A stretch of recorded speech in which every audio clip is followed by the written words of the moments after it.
Are you ready for Titan Time? I am. Titan Time. We're here. Episode, what is this? 11 of this?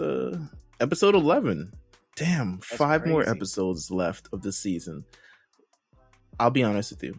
After I watched this episode, I quickly scurried to the fandom page. I know what's going to happen in the next 5 episodes. I couldn't. You just couldn't resist? No, I couldn't, because it's a story that, like, this was one of those episodes, like, not a lot of monumental things happened. It was a slow burner for sure. But I know, in particularly from reading the manga, a lot of stuff were set up in this episode for stuff that's going to happen. Gabi was so out of a lot of control things in this episode. Listen, let's talk about Gabi for a second. Yeah, let's do that. Let's talk about what are our thoughts on Gabi from this episode? Are we past what happened? Like emotions out of it? No. Look, because she immediately murdered someone. Right?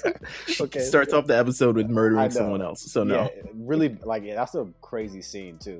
By the way, they did really good. Again, Mappas, but you know, Gabi at this point, I see the character still evolving, developing. You know, she's all anger at this point. Has no trust for really anybody. I do like her in this episode. I really do. Do you? Wow. I really do. Not necessarily like her. You know, at this point, the character has been.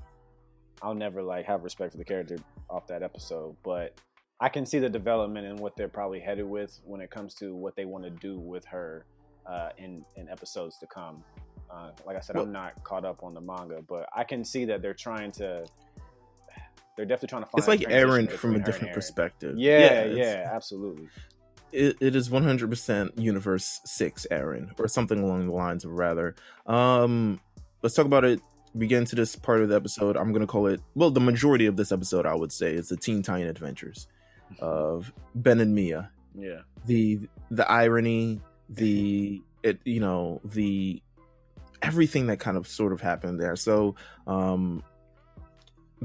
won't say Ben and Mia, Falco and Gabi escape from prison. Seemingly no one in this episode is like, hey, they've escaped. Should we go find them? No one is. Important hostages. No, I don't even. At this point, there may be so much stuff going on that no one has realized they have gone. I mean, I think it's because there was no sound the alarms.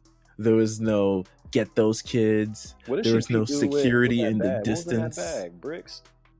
A brick. Damn. She beat the guy with a brick. With a bag of bricks. Just one brick. All that needs is one. Just one brick was in there. You don't need multiple bricks to beat a person's brain. He was like, Gabi, that's overkill. Come on, bro. I was like, damn. He said overkill. I ain't never heard the word overkill in Attack on Titan. So you know it was bad. You know what she was doing was like extremely wild. Oh my god, the lack of security around there. What if Eren had escaped? Like, what if anyone else in that prison had escaped? Like they just saw 2 kids. They just run and keep going. Either way, they run and they've been running all night and they make it to a forest. Is it the forest? Nah, it's not the forest. I don't think so. But it's a forest. And they escape and they're having this issue back and forth. It's like, yo, what are we gonna do? We just ran away from prison. How do we go from here? We're not going to swim back to Marley. That's just not going to happen. Right. So how do we deal with this? And you see I think in this episode, it's very much so more apparent, the most apparent of the differences between Falco and Gabi. And you know, people say like usually in pressure situations, you really can find out about a person or how they react. Gabi flying off the handle at any moment, ready to. This is why I don't like it. She's ready to murk anyone. I was about to say she has no like home training at all, like at all. Like, and he's just trying not to get them caught up and in trouble. He's like, yo, just act. Like, just play this off. Chill. I know you don't want to be here. I know you don't want to eat with them. I know you don't want to talk to them. I know you don't want to believe in them. Eat beans and fucking peas and shit. Like, yo, we have no choice. Like, we're going to get killed if we keep, messing with the wrong people. Let's just lay low and hope that this blows over and let's just get situated. They don't know who we are. That's all that matters. Nah, but I think so here's the thing. I feel like there's multiple things. With Falco, he has the perspective of sitting with Eren and Reiner and hearing all that other crap about yo, why you breaking my walls, you killed my family, etc., etc. His perspective is definitely more sincere. Whereas Gabi's perspective is like, I've been trained to be the ultimate Marleyan under any circumstance, and I do it all for my country. You even see from the first episode, right? Like, she puts herself on the line for Marley, and she's willing to do anything, absolutely anything, to pretty much get revenge on the Eldians and stuff like that, especially now that she's been captured. So they're having this thing in the forest. They're discovered by Kaya, who we have not the Kaya from, like, obviously My Neck, My Back, or what? Who are you, bro? Yo, I don't know. That was the only way. I can't believe you just said. That's how you know this is a black program. Ladies and gentlemen, this is a black program. That was the most reputable Kaya on earth. That to be was honest, brilliant. One hit wonder, but hit sticks like grits. But so they're found in the forest by Kaya, who's just literally like, "Hey, what's up?" Like, she's just chilling. I'm like, "You just chilling in the forest?" She was like, "Hey, you guys hungry? You want to come back to my house?" And, you know, they explain themselves. It's like, "Yo, we're orphans who just ran away. We don't have reasons for why we did it. Just know that we ran away and we didn't like where we came from." Okay, well, come on to the crib. I got food there. It's like, yeah, let me ask my dad if you want some beans, carrots, and I guess beef broth or whatever the hell they eat on this damn island. I don't know. Do they even have animals on that fucking island? I don't see them too much. I don't know what they're eating. Like, they're all vegan.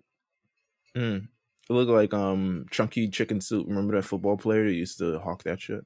Of course. I forgot the name of the shit. Either way, irrelevant. I was just really disgusted by the food. It did look like slop. Yeah, it looked like pig food. Would you have eaten it? Because I feel like if we had reached there, you'd have been like, "Oh, okay, all right." We would have had to. Me, bro. I would have been like, "Nah," I would have been like, "Yo, y'all got toast or something." I've been like, "Meelz, like, we gotta just try this stuff, please." I would have been wilding out personally because of the food, not because of like the Marleyan. If she came over and patted my head, I might have. You saw how Gabi was like, "Bitch, take your hand off me."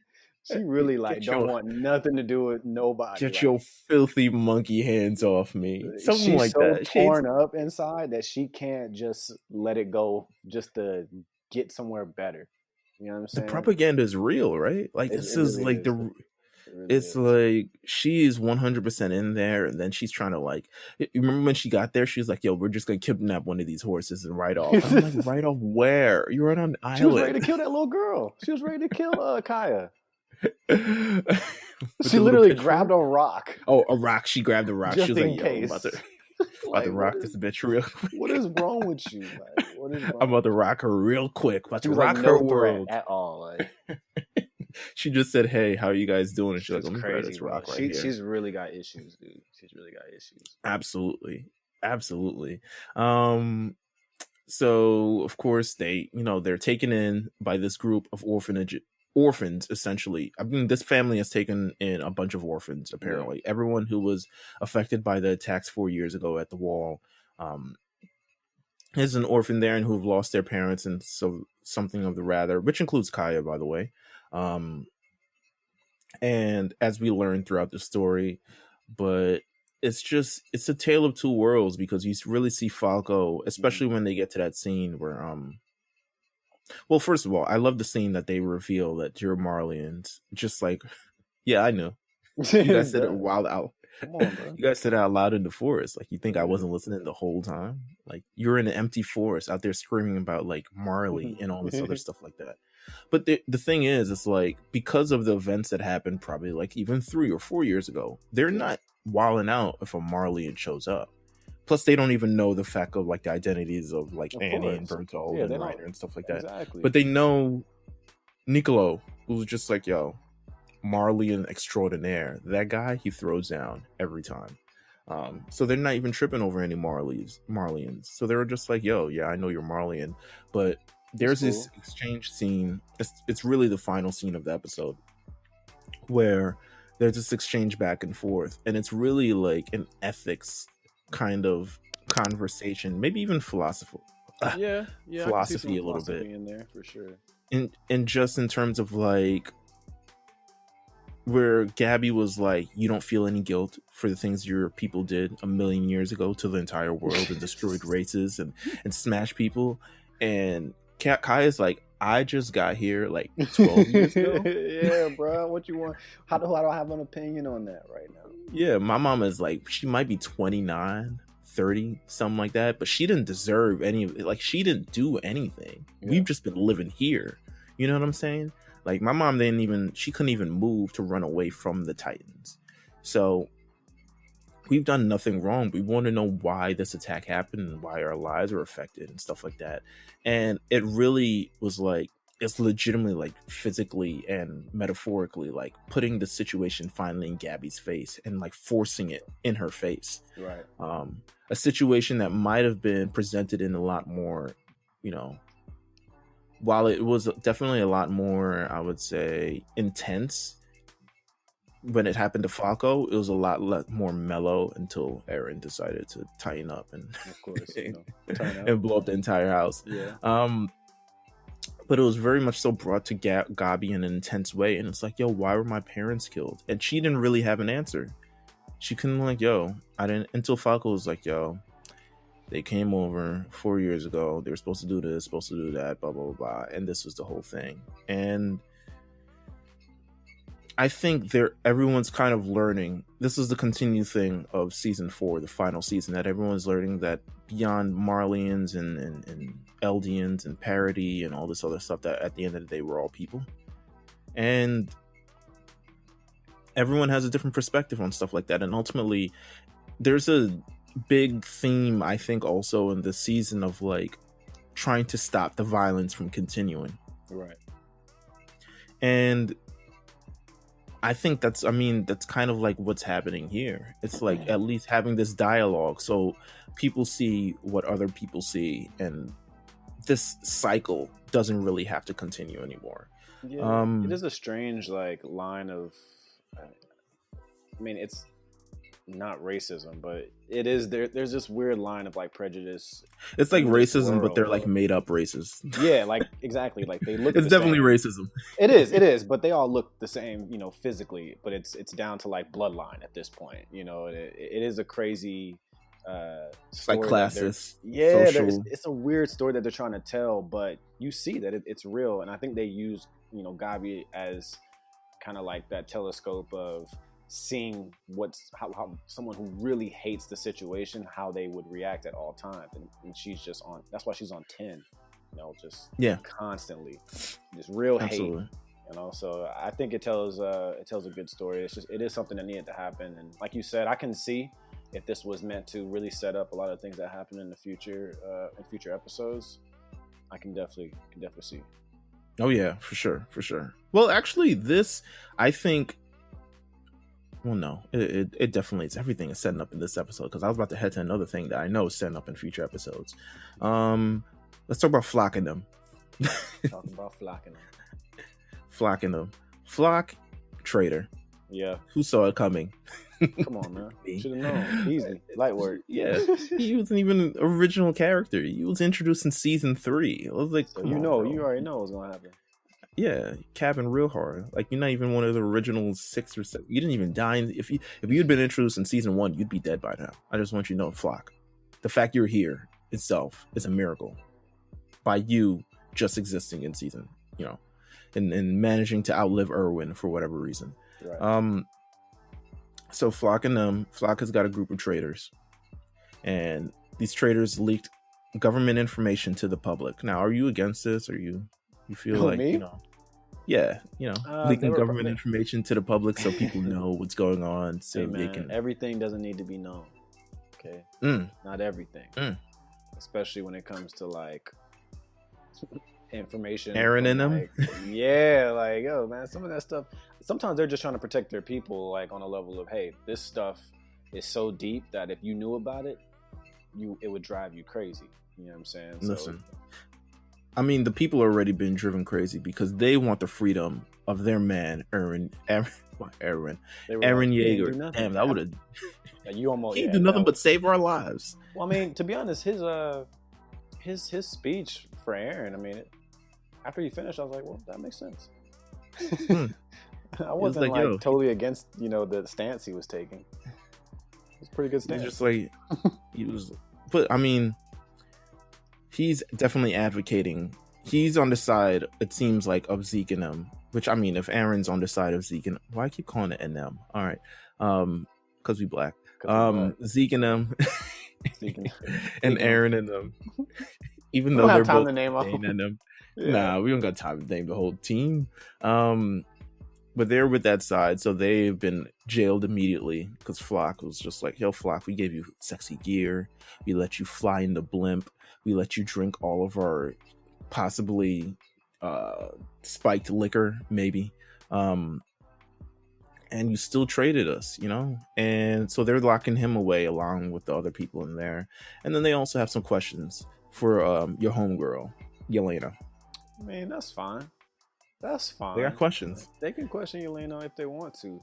My man Pixis over here. Wild name. First time I've ever said it. Commander-in-Chief Pixis. How can I trust him? Pixis. Pixis sounds like a fucking a Metroid boss. It does sound like a Metroid boss. Pixis. He's got questions for Yelena. He's just like, yo, what's so funny about this Floch thing? He comes up to her like, yo, what's so funny about this Floch thing was that when we were at a party once, Floch had been commissioned to you because we had you guys detained, but you were able to come to this party, right? I don't even know why we let you into the party, but Survey Corps like you guys. So they invited you to do it. You were able to party with us. But anyway, as we were really getting going with this party, you and Floch escorted you back to wherever the hell you were supposed to be going. And then suddenly, after that, Floch started just acting out on some wild stuff. But not only Floch was acting out, but Eren was acting out too. Eren was wild too, huh? And what's crazy was you stay a couple of kilometers away from Eren. Kilometers is a lot of things, by the way. It is. It's a lot of meters. I don't talk with down the block ever. I don't talk. I run a 5K. I'm about to say, any Americans that speak in kilometers? I speak in 5Ks. If it's 5K, I run it. Right. But what's crazy is you stay a couple kilometers away. They're gonna have to fix that in dub. You stayed a couple of blocks away. Yeah, they need to say block. A couple blocks away from Eren. And then after that, Eren started, one leg overseas doing his thing. So that's just crazy how that all happened. And Yelena was like, to me, her entire body language was like, and bruh, yeah, like, what the fuck are you talking to me for about this? Like, yeah, literally, come on. You're right. I don't even got rights. Absolutely, her body language completely was just like, I don't even know what we're like. Why are you asking me anything about this situation? Like, this doesn't change anything. Well, it's mainly because Yelena is top Zeke number one, Zeke fan number one, numero uno. I gotta make sure. She bodied her own Marleyan compadres for the sake of Zeke and stuff like that. So it is what it is. We got a brief clip. Good episode, no? I like the episode. Yeah, I like the episode. I just know because it sets up so much. Yeah, I figure, but I'm just saying in general. I think, I say it all the time. It works. I'll say this: the Mikasa part of this episode where she talks to Homegrown, the prison, and then has that like flashback. Yeah, that sets up something. Pay attention to that. Okay. I mean, pay attention to that. Even seeing that part it has to mean something going forward. Like they always put stuff like that in for you to like a little callback later on. I'm not telling you guys to go seek out spoilers if you're anime only, but I'm telling you, pay attention to that. That's gonna be something. Anime only. Soon. That's a click. That's a thing. That's a thing. Anime only. That's a thing. Wow. That's me in Jujutsu right now, which we'll get to soon.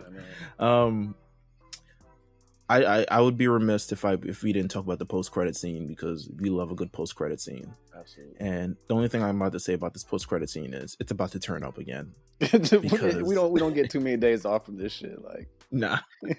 You get a couple cute things. Sasha eating lobster for the first time. That's nice. And niggas being found in the woods trying to steal horses and stuff like that. Yo, can we real quick before you get to, dude, Gabi got her ass beat by that one horse. How come we didn't discuss that? That horse beat her ass, bro. Yo, I think animals got a good sense of like nature. They can find out the nature in a person. It's like, she's a spaz. I was legitimately just trying to lick her head, and she's talking about these devil horses. Like, how you gonna be scared of the horse before? Falco, how you gonna be scared of the horse and try to steal the horse a couple minutes ago? How you gonna steal the horse, try to be, and then you afraid of the horse? Horse put her head in a bucket, man. That shit was just cold. like devil horses. So the final scene of this episode is we're back on Marley. Mm-hmm. The soldiers, whatever remaining of them, Commander, I forgot his name, Griff. I'm calling him Griff right now. I'm sure it's not. It's Grice. Maybe it's Grice. I'm gonna go with Grice. But just know it's the commander guy. Yeah.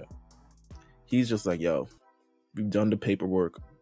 We've done the body check, the autopsy. Zeke ain't there. We got arms, we got legs, but you can't determine if a person's dead by having their arms and legs. You need torso or brain. Yeah, or something. So Zeke ain't there. So we just gonna assume he a traitor. I mean, I'm just gonna assume that from right there, right now. It's the only thing that makes sense. He assumed it based off Peak's analyzation of Yelena and her fake beard a couple episodes ago. And they're like, okay, in 6 months, me and all these other fictional nations, we're gonna go ride on Paradis, and like, we're going. They was like, we're gonna leave Gabi there, and what's his face there for 6 months. They got enough rocks over there for Gabi to chill out. Like, ain't no way them kids. Yeah. So it was like 6 months, and Reiner, Reiner having his own existential crisis just a couple of episodes ago. Just like, nah, we need a write out right now. And I'm like, wait, ain't this how y'all got? He's scary. He really truly scary, man. He get in front of like authority, and he tries to put his chest up, but then he get in front of Eren. Yeah, holding. I was like, yeah, ain't this how y'all got folded last time? I mean, that's just specifically what the commander said. It's like, isn't this how we got folded last time? And it was like, yo, if we let Zeke plot on this for too long, he gonna come up with an amazing plan. They might even be back. They might be back next week. Might be. We cannot wait.